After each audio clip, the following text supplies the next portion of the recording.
বরটা আমার বেজায় ভালো মানুষ এখন মনে হচ্ছে ভিডিওগুলো দেখে। কারণ সেই টাইমে আমি এত মানে ভিডিও বানাচ্ছিলাম, আর ও আমার বায়না রাখতে মানে এইরকম একটা মানে এত হাওয়া দিচ্ছিল প্লাস এত ঠান্ডা ছিল, তাও কিন্তু হার মানেনি। মানে আমি যতটা ভিডিও বানাতে বলেছি ততটাই বানিয়েছে, যতক্ষণ না আমার মানে মানে আমার ভালো লাগাটা শেষ হয়েছে। ও আসলে আমার শখটা জানতো যে আমার এরকম একটা ইচ্ছে আছে মনে, তো সেই শখটা মানে পূরণ করার জন্য মানে যতটা আমি বলেছি যে তুমি এটা করো তুমি ওটা করো, সব করেছে। আমার যে শাড়ি খুলে যাচ্ছে সেটা কতবার আমাকে হেল্প করেছে যে দাঁড়াও শাড়িটা ঠিক করো, দাঁড়াও শাড়িটা এই করো, কতবার বলেছে যে তোমার ক্যামেরাতে এমনি লাগতে পারে, কিন্তু কিছু করার নেই, আমার শাড়িটা খুলে যাচ্ছিলো। বিকজ আমি অত ভালো জানো তো শাড়ি পরতেও পারি না, আমার এইটা একটা মানে আমি জানি না, এটা আমি পারি না। আমি না শাড়ি একদম ভালো করে পরতে পারি না, সেই কারণেই আসলে শাড়ি খুলে যাচ্ছে, মানে ম্যানেজ করার ক্ষমতা নেই। আবার আমি আমার বরকে বলছিলাম যে তুমি এক মুঠো বরফ নিয়ে এসো, দেন আমার মাথাতে এরকম করে দাও, মানে ঝুড়ি ঝুড়ি ঝুড়ি জন্য যেমন করে ফুল মাথা থেকে সবাই মাথাতে সবাই ফুল দেয় সেইভাবে দেখো।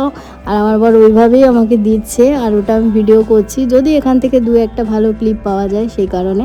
আরও আমি মাথায় যে ব্যান্ডটা এটা রেখেছিলাম না, যাতে আমার কানটা প্রোটেক্ট থাকে, তো সেটা দেখো আবার কোথায় পকেটে কেমন করে গুঁজে রেখেছে। এবার ওর না খেয়ালও নেই যে ওর পকেটে ওটা ওইভাবে রেখেছে, আর আমারও খেয়াল নেই। এরপর আমি যখন পরে ভিডিওগুলো দেখছি যে কি বাজে লাগছে দেখতে, পুরো হনুমানের লেজের মতো।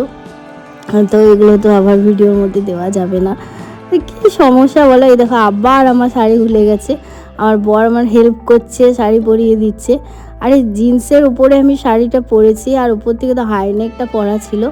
তো কি বলবো, মানে বিভৎস সিন গেছে সেদিনে, বিভৎস মানে শাড়ি পরা তো নয়, যেন আমি কি না করে ফেলেছি অপরাধ। আর একটা কথা বলি, এখানে আমার এতই ঠান্ডা লেগে গিয়েছিল যে এরপর আমি ওই আসার দিনে যেখান থেকে নিয়েছিলাম সেই বরফে পরা যে ড্রেসগুলো, ওগুলো পরে নিয়েছিলাম, মানে খুব ঠান্ডা লাগছিলো জানো তো।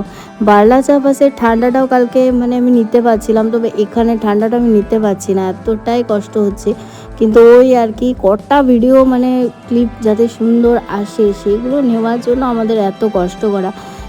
তো আমার বড়ও আমার সাথে একই রকম কষ্ট করছে, ওকে দেখে আমার পরে মায়াও হচ্ছিল যে সত্যি ছেলেটা কিন্তু আমার জন্য অনেক কিছু করে, তাও বেচারিকে আমি জোর করে করে করাই গাল দিই কত কিছু।